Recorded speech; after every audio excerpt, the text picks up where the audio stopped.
Bismillahirrahmanirrahim. Assalamualaikum warahmatullahi wabarakatuh.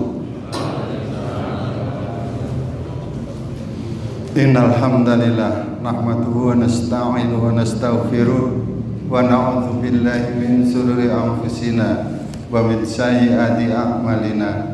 May yahdihillahu fala mudilla lahu wa may yudlil fala hadiya lahu. Asyhadu an la ilaha illallah wahdahu la syarikalah wa asyhadu anna Muhammadan abduhu wa rasuluh. Ya ayyuhalladzina amanu taqullaha haqqa tuqatih wa la tamutunna illa wa antum muslimun. Ya ayyuhan nasu taqu rabbakumul ladzi khalaqakum min nafsin wahidah wa khalaqa minha zawjaha wa batha minhuma rijalan katsiran wa nisaa'a wattaqullaha alladzi tasaaluna bihi wal arham innallaha kana 'alaikum raqiba. Ya ayyuhalladzina amanu taqullaha wa qulu qawlan sadida yuslih lakum a'malakum wa yaghfir lakum dzunubakum wa may yuti'illah wa rasulahu faqad faza fawzan 'azima. Allahumma sholli ala Muhammad wa ali Muhammad. Amma ba'd. Hadirin wal hadirat, Bapak Ibu sekalian, jamaah pengajian Masjid Sholihin yang dirahmati Allah. Marilah malam hari ini kita bersyukur kepada Allah Subhanahu wa taala atas nikmatnya kita masih bisa hadir di masjid yang kita cintai ini, alhamdulillah, dalam keadaan sehat walafiat. Salawat serta salam mari kita sampaikan kepada junjungan kita baginda Rasulullah Muhammad sallallahu alaihi wasallam, keluarganya, para sahabatnya. Kita berharap-harap semuanya tidak terkecuali kelak di yaumul akhir kita mendapat syafaatnya. Amin ya rabbal alamin.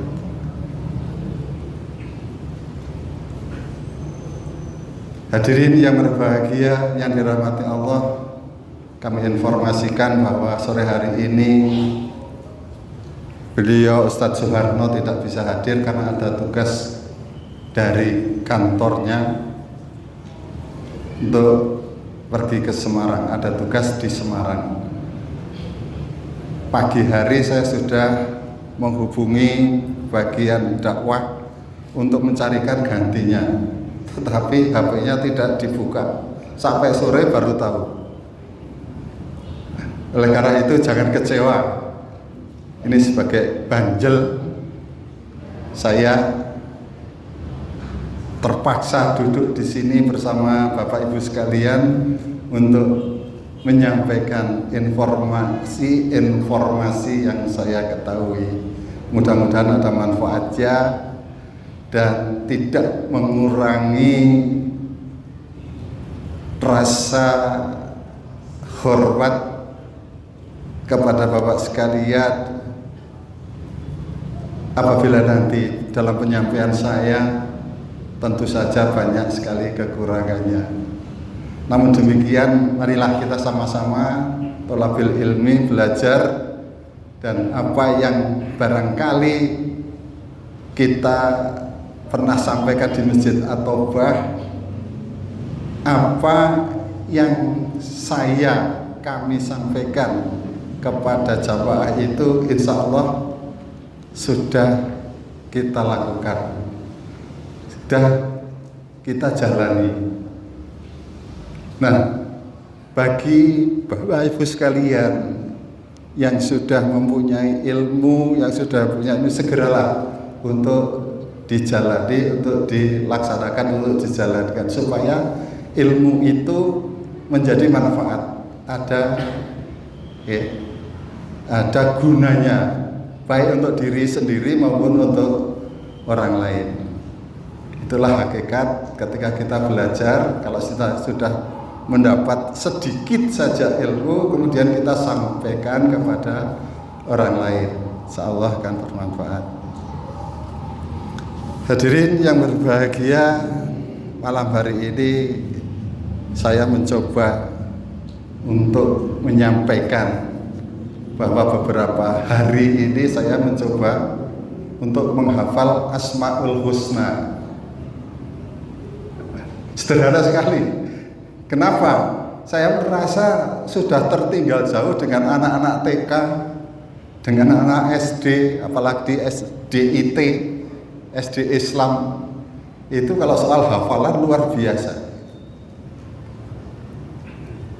Ternyata Allah Subhanahu wa ta'ala mengkaruniakan kepada kita organ tubuh kita yang kecil, hanya 1,3 atau 1,4 kilo atau 1000, berapa ya? 1300 gram, 1400 gram. Organ itu namanya otak. Ternyata otak ini luar biasa ya, fungsi. Namun kalau kita tidak pernah menggunakannya, ternyata otak kita juga akan, istilah wong Jawa, jundel, bundel,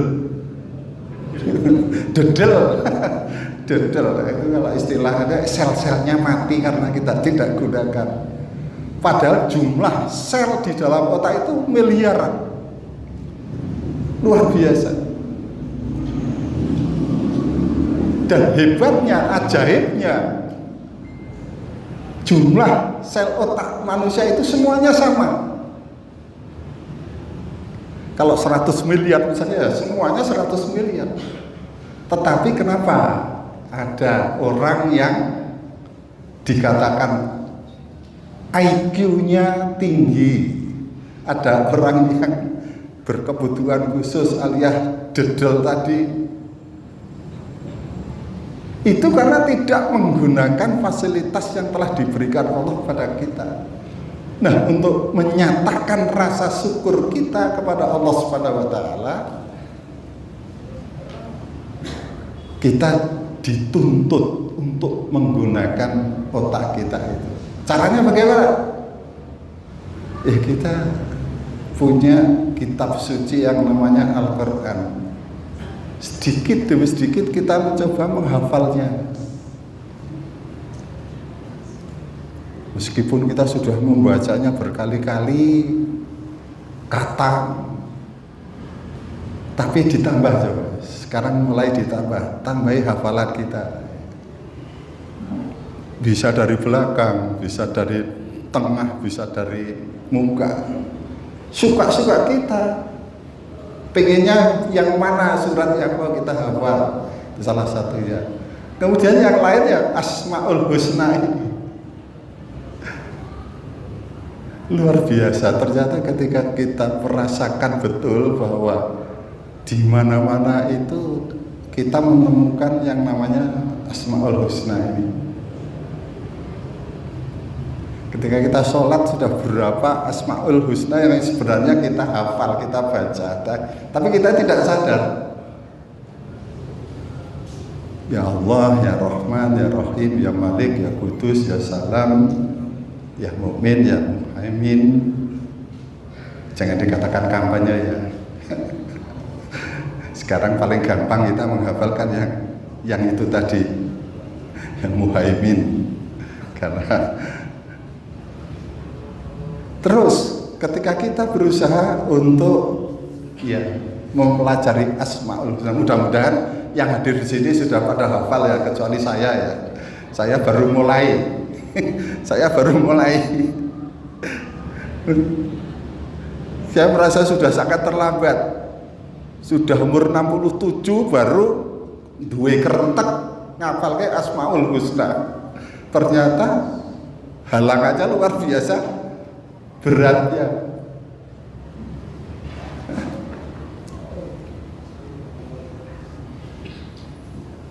Memang otak kita ini ajaib ya.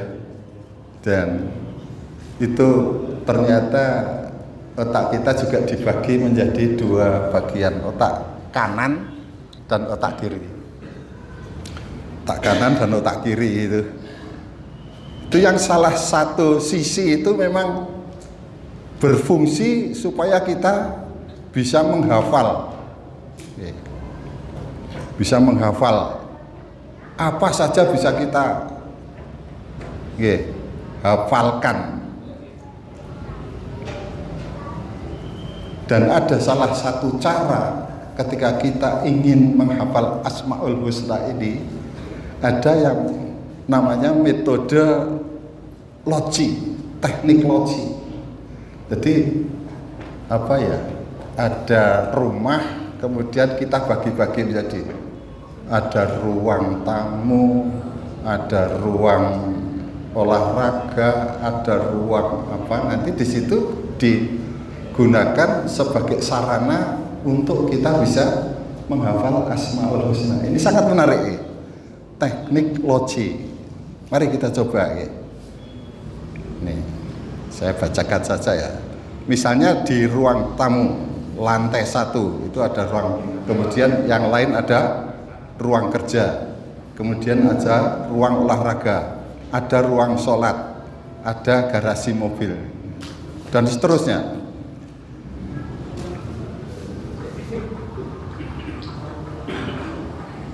Di ruang tamu ini ada anak kembar. Ini sebagai contoh ya, cara kita menghafal Asmaul Husna.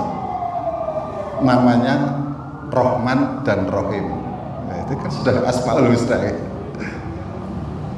Ada anak kembar, namanya Rahman dan Rahim. Bapaknya namanya Malik, Maharaja. Bapaknya namanya Malik.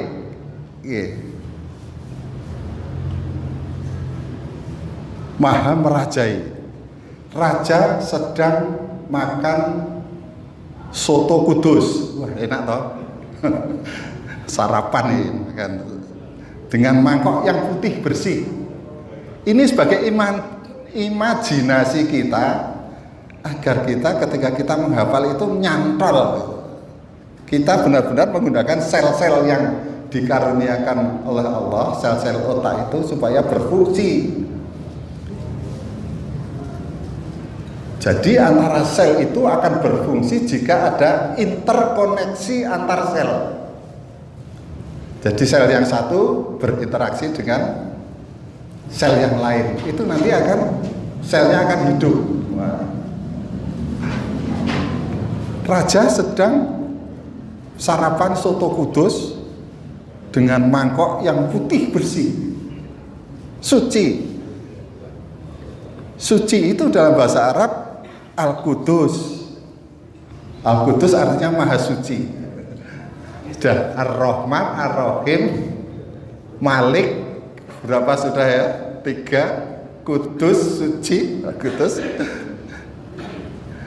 Kemudian raja ini mempunyai pembantu satpam namanya Salam. Ngucapin salam. Assalam, maha memberi kesejahteraan. Menarik sekali. Sebetulnya juga untuk anak-anak sih, tapi kita orang tua juga bisa untuk mempraktekkan hal ini dan seterusnya. Kita mencoba untuk ada Ar-Rahman, Ar-Rahim, Al-Malik, Al-Qudus, Salam, ya Mukmin, ya Muhaimin, dan terus ya. Itu lama-lama ketika kita satu hari kita hafal 10, 2 hari kita hafal 20, 3 hari yang 10 lupa.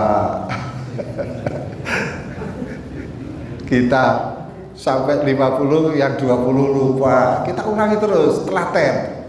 Jangan kita merasa bosan, jangan kita merasa jenuh.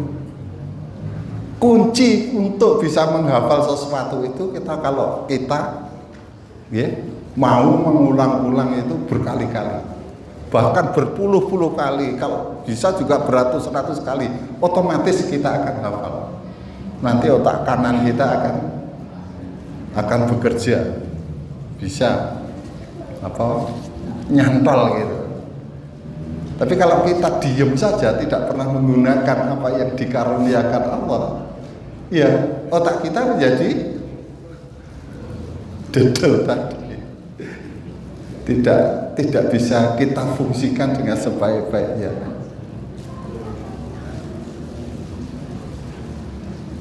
Oleh karena itu Bapak Ibu sekalian yang berbahagia, mari kita mencoba kita mencoba menghafal Asmaul Husna ini, karena ada sebuah hadis yang mengatakan bahwa innalillahi tis'atan wa tis'ina isman mi'atun ila wahidan man asahaha dakhalal jannah. Kalau kita hafal Asmaul Husna, hadiahnya apa? Kita masuk surga. Enteng toh, kita menghafal 99 nama Allah. Kemudian kita terus istiqomah melafalkan, kita berdoa menggunakan Asmaul Husna. Kita disediakan surga oleh Allah. Ini hadis Bukhari Muslim. Sesungguhnya Allah memiliki 99 asma, yaitu 100 kurang 1 barang siapa yang dapat menghafalnya. Syukur-syukur menghafalnya juga sambil tadi seperti teori tadi ya, metode tadi. Ketika kita tahu ada anak kembar Ar-Rahman Ar-Rahim, perlu dikasih sayangi, berarti ya Maha Penyayang, Maha, itu ada arti yang bisa kita serap, yang harus kita ketahui di dalamnya. Malik, Maharaja, Al-Qudus, Maha Suci, putih bersih, Assalam, Maha mensejahterakan, dan seterusnya. Allah juga berfirman, walillahi asmaul husna fad'uhu biha. Allah memiliki asmaul husna, maka bermohonlah kepadanya dengan menyebut asmaul husna itu. Al-A'raf 180. Hadirin yang berbahagia, mari coba di dalam kehidupan kita benar-benar mencoba mensyukuri apa yang sudah dikaruniakan Allah kepada kita. Kita sudah diberi otak yang demikian dahsyatnya, tetapi kita tidak menyadari betapa hebatnya otak kita. Yang baru kita gunakan itu hanya kecil, hanya sedikit saja, belum seperberapanya lah. Tapi kita sudah bisa begini, sudah bisa ya berinteraksi dengan manusia, sudah bisa bekerja, sudah bisa menghasilkan uang, dan seterusnya dan seterusnya. Apalagi kalau kita lebih bersyukur lagi dengan memaksimalkan apa yang sudah dikaruniakan Allah kepada kita.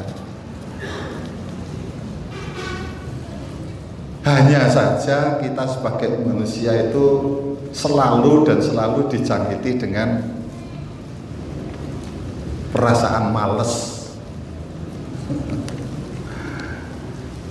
Kita sudah tahu hadis mengenai kalau kita menghafal Asmaul Husna itu nanti pahalanya adalah surga. Tapi kita mengabaikan. Justru yang kita hafal justru lagu-lagu sekarang, lagu dangdut, lagu-lagu pop gitu.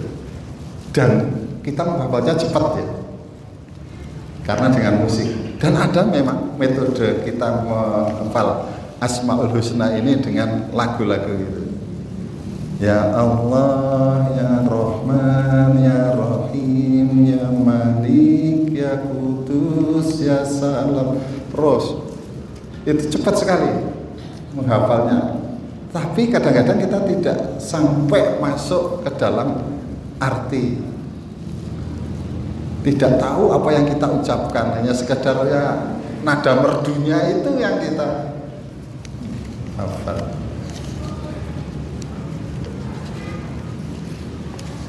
Dan kalau panjenengan setiap kali baca Al-Quran pasti kebanyakan ya di halaman yang ini pasti ada Asmaul Husna, pasti ada. Kita sisihkan waktu sebentar saja. Misalnya setiap kita mau baca Quran atau sehabis baca Quran kita mencoba baca ya Allah, ya Rahman, ya Rahim, ya Malik, ya Qudus, ya Salam, ya Mu'minun, ya Muhaiminul, ya Azizul Jabbar, ya Mutakabbir, ya Khalik, ya Bari, ya Musawwir. Terus 10 atau 5 kalau keberatan baca 10 ya 5. Nanti berapa hari sudah ditingkatkan terus. Ini kalau kita sudah mulai sampai agak tengah itu kita ulang dari awal bawah, kita coba terus. Tapi ya itu kendalanya kalau sudah sepuh sudah usia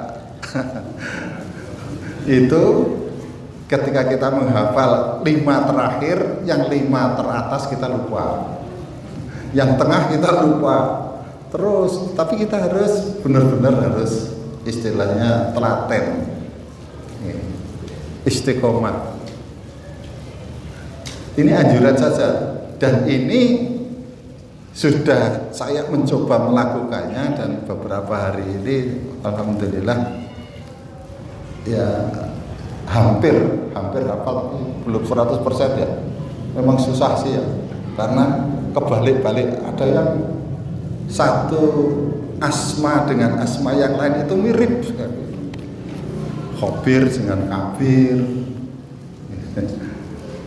dan yang lain-lain, hakam dengan hakim itu gampang bisa.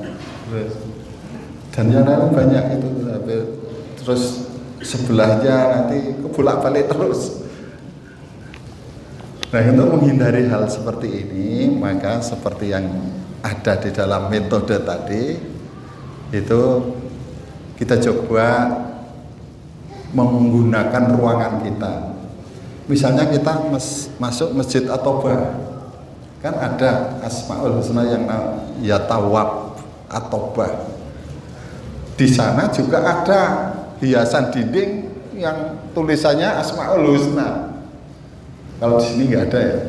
Itu kalau kita misalnya pas menghafal yang apa gitu ya, kita menuju yang gambar itu saja. Coba setiap masuk masjid At-Taubah kita masuk yang di imam itu ada Al-Hasib, Ar-Raqib, ada di situ Al-Jalil.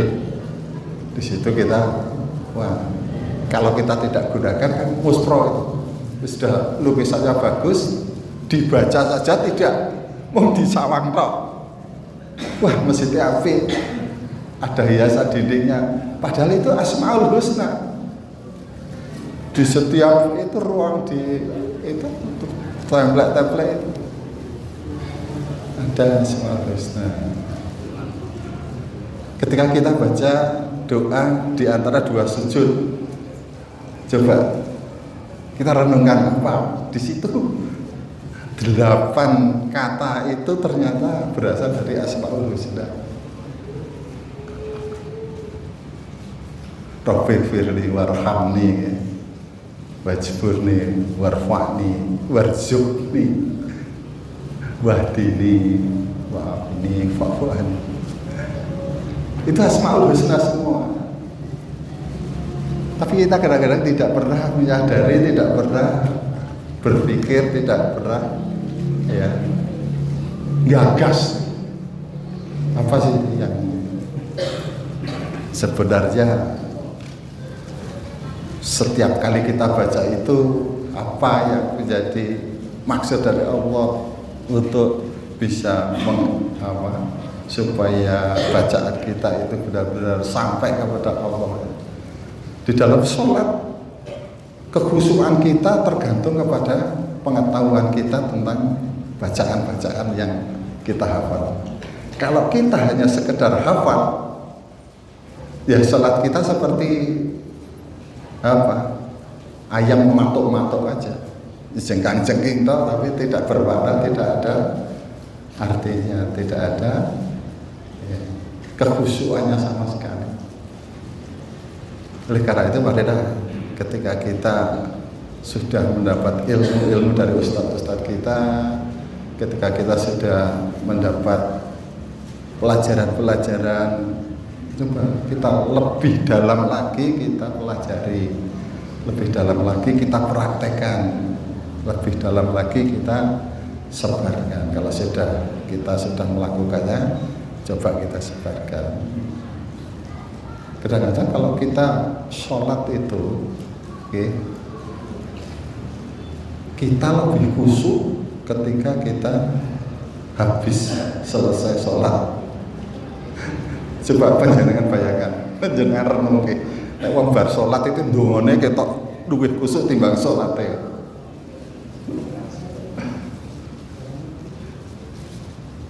Ketika sholat kita ya karena sudah sangat-sangat terbiasa, kita terjebak pada rutinitas kita, jengking bocah sudah assalamualaikum ya seakan-akan tugas kita sudah selesai. Begitu selesai baru kita sadar, oh saya butuh mau berdoa untuk orang tua kita, saya butuh berdoa untuk bisa melunasi hutang, saya butuh berdoa untuk supaya ya rezeki kita banyak. Padahal di dalam sholat itu semuanya sudah tercakup. Meminta rezeki, warzuqni, semuanya sudah ada di dalam mohon ampun, Rabbi firli, sudah semuanya Rabbi firli, semuanya Rabbi firli, sudah minta ampun. Tetapi ketika kita selesai sholat kita berdoa lagi lebih banyak, lebih khusyuk. Ya memang tidak apa-apa kita berdoa ketika habis sholat, itu memang dianjurkan. Tetapi tolonglah ketika kita sholat itu kita sudah masuk Allahu Akbar itu ya benar-benar kita sedang berhadapan Allah. Kita sedang berhadapan dengan Zat yang Maha menguasai kita. Kita berdoa, jauhkanlah kesalahan saya antara timur dan barat. Sucilah dosa-dosa saya sebagaimana kain putih. Cucilah dosa-dosa saya dengan air salju. Kadang-kadang kita sudah membaca tetapi kita lewat, tidak masuk dalam hati kita.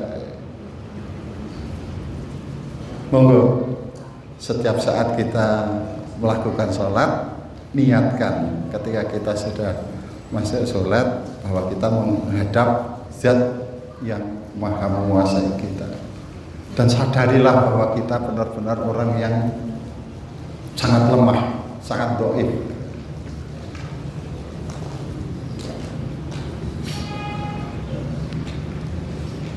Allah akan benar-benar memperhatikan kita. Allah akan benar-benar melihat kita meskipun kita tidak melihat Allah. Sepanjang ketika menghadap Allah benar dengan niat yang bersih dan niat yang suci, seakan-akan kita benar-benar berhadapan dengan Allah. Apalagi ketika kita berdoa di tasyahud akhir, kita serahkan semua yang baik untuk Allah. Ya, kita sampaikan salam kita kepada Rasulullah. Tapi kadang ketika kita menyampaikan salam pun hanya sekedar kita baca saja. Kita tidak benar-benar membayangkan ya kita sebetulnya pernah dibimbing oleh Rasulullah SAW melalui hadis-hadisnya, melalui pelajaran-pelajarannya. Tapi kita sering tidak menyadari hal-hal yang demikian ini karena kita merasa bahwa sholat kita hanya untuk menggugurkan kewajiban kita.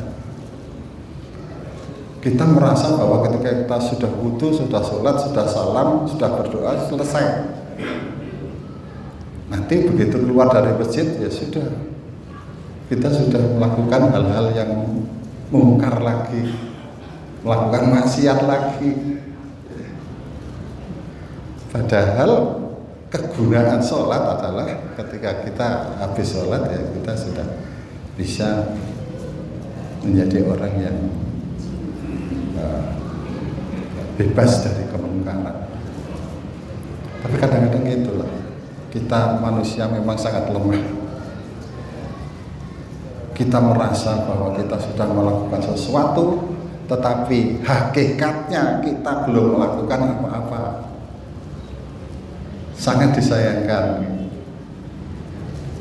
Kita harus regep nang masjid, kita harus regep ngaji, kita harus regep itu, tapi ya ketika kita berinteraksi dengan yang lain, kadang-kadang kita ya sudah keluar dari rel yang ditentukan oleh Allah Subhanahu wa Ta'ala. Oleh karena itu, mari ketika kita mempelajari hadis, mencari Al-Quran, benar-benar kita resapi, kita mencoba memahami, kita mencoba untuk semaksimal mungkin melaksanakan. Kita mempelajari Asmaul Husna dengan menghafalnya, dengan berharap untuk bisa masuk surga. Seandainya kita hidup di Palestina, kita nggak usah baca Asmaul Husna, kita jihad saja sudah, tinggal maju perang, kita mati syahid. Nah, di sini kita mau jihad, mau perang, nah, oleh karena itu sebelumnya saya tergerak hati untuk melaksanakan himbauan-himbauan dari ustadz-ustadz yang lain untuk mengumpulkan dana untuk membantu Palestina. Tetapi kesempatan untuk itu kayaknya belum kita dapatkan. Namun demikian, kita persilahkan kepada panjenengan semua, kita serahkan pada semua. Karena saya merasa bahwa beberapa saat terakhir ini kayaknya kita mengeluarkan dana terus untuk untuk piknik, untuk untuk kurban, untuk kita tepos seliro. Tapi sebetulnya tidak begitu, karena saudara kita yang di Palestina sedang membutuhkan itu, maka ya ada baiknya kita mengumpulkan dana untuk kita sumbangkan ke sana. Entah nanti melalui terserah, atau kalau Bapak Ibu hadirin sekalian, jamaah sekalian setuju, nanti kita mengambil dari kas masjid, kita sumbangkan melalui transfer rekening atau panitia yang bisa mengirimkan dana untuk saudara kita di Palestina. Terus kita harus punya rasa empati terhadap penderitaan orang-orang yang sedang melakukan berjuang untuk kemerdekaan bangsanya. Karena memang menurut informasi atau menurut sejarah itu yang mengakui kemerdekaan kita, negara Indonesia itu yang pertama ya Mesir sama Palestina itu. Tanpa mereka barangkali kita tidak menjadi negara yang merdeka. Nah, ini balasan kita barangkali adalah ketika mereka sedang berjuang, ya kita sumbangkan harta kita untuk mereka. Karena kalau dengan tenaga kan tidak mungkin. Ya kita sambil kita mengumpulkan dana, barangkali kita berjuangnya dengan mendoakan mereka supaya masalah mereka segera teratasi, insyaallah. Kemudian Bapak Ibu yang berbahagia, yang dirahmati Allah, tidak lama lagi, bahkan tinggal menghitung hari, sebentar lagi ada perhelatan di negeri kita. Itu kampanye itu sekarang sudah mulai disiapkan, kampanye pemilu. Kita hati-hati, meskipun ya kita berharap tidak terjadi apa-apa, tapi melihat gelagatnya, biasanya kalau kampanye itu akan dilakukan dengan hura-hura, dengan motor, dengan apa ya, pokoknya serba hura-hura, ke pesta rakyat. Tapi kita sebagai muslim ya santai saja, tidak perlu. Kita tunjukkan kampanye kita dengan elegan. Saya yakin di seluruh yang hadir ini tidak akan sama pilihannya, dan itu sangat kita sadari. Sangat tidak mungkin ketika satu komunitas seperti ini, komunitas umum, itu mempunyai pilihan yang sama. Itu memang hak panjenengan. Tetapi sebagai seorang muslim yang mengaku muslim, mari kita mencoba berpikir lebih dalam, apa akibatnya ketika kita memilih pemimpin yang salah. Kita kan sudah bisa merasakan, oh ternyata ketika tidak sepaham dengan kita, sedikit beda dengan kita, kebijakannya ternyata tidak menguntungkan orang muslim. Yang perlu kita pikirkan kan itu.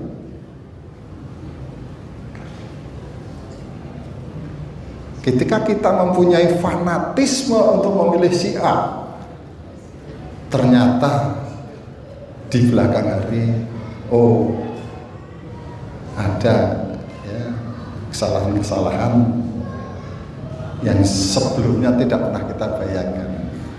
Tapi insya Allah ketika kita memilih orang yang tepat sesuai dengan keyakinan kita, itu kita akan nyaman. Bukankah hidup kita memerlukan kenyamanan? Kalau boleh kita ibaratkan, ketika kita memilih pemimpin itu adalah sebagaimana ketika kita memilih jodoh kita. Ingatkan dulu ketika kita mau jadi manten, pilihannya sana. Tapi yang ternyata yang kita pilih yang cocok dengan hati kita, dan yang penting adalah sesuai tuntunan Rasulullah.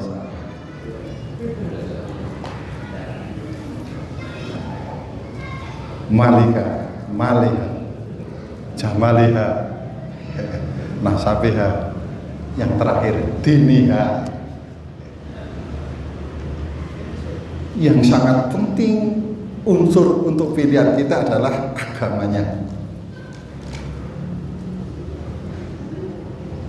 Saya tidak memaksa, tidak kampanye, tidak ini, tapi hanya sekedar ya, pemikiran saya bahwa saya sudah ikut pemilu itu berapa kali itu ternyata polanya juga begitu terus ya. Polanya begitu terus. Ada penggiringan, ada itu terus dan sebagainya. Tapi setelah kita tua kayak gini, sudah usianya sudah ya hampir 70 kayak gini, kita jadi oh ternyata memilih pemimpin itu ada syariatnya. Nah kalau kita salah memilih, nanti akan balik ke kita, kesejahteraan kita, kenyamanan kita dalam beragama, kebebasan kita ketika kita menjalankan syariat agama. Nah kalau bisa, monggo panjenengan memilihnya itu dari hati yang paling dalam, kemudian dikaitkan dengan agama kita, tanggung jawab kita kepada Allah, tanggung jawab kita kepada agama kita, ya itulah bagi orang-orang muslim yang setiap Selasa ngaji, yang setiap Kamis ngaji, setiap Ahad juga ngaji, tetapi ketika dihadapkan dengan pilihan, kemudian dia memilih yang tidak sesuai dengan istilah apa, keyakinan kita, agama kita, berarti kita mengingkari diri kita sendiri. Oleh karena itu saya berpesan dan menganjurkan, benar-benar kita pikirkan dengan matang. Yaitu tadi, kalau perlu kita menganalisisnya itu dengan hadis Rasulullah itu, jika kamu memilih jodoh, ya, perhatikan kecantikannya, perhatikan hartanya, kekayaannya, perhatikan nasabnya. Tapi kalau ketiganya tidak bisa kamu andalkan, maka pilihlah agamanya, pasti selamat. Jaminan dari Rasulullah SAW. Kampanye ya ini, bukan ya? Mudah-mudahan kita diberi petunjuk oleh Allah Subhanahu wa Ta'ala supaya mendapatkan pemimpin yang amanah. Kok nggak amin ya? Nah kalau amin ini berarti kampanye. Tapi kalau orang muslim bilang amin, ya bukan kampanye. Memang berdoa kita pilih pemimpin yang amanah. Amin, ya sudah. Boleh, bukan kampanye, memang itu sudah syariatnya begitu.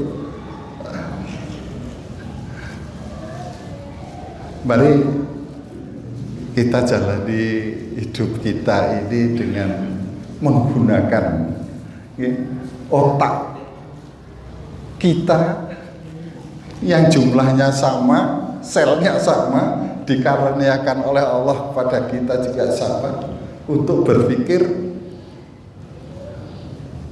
supaya otak kita tidak mati, otak kita tidak dedel. Caranya bagaimana?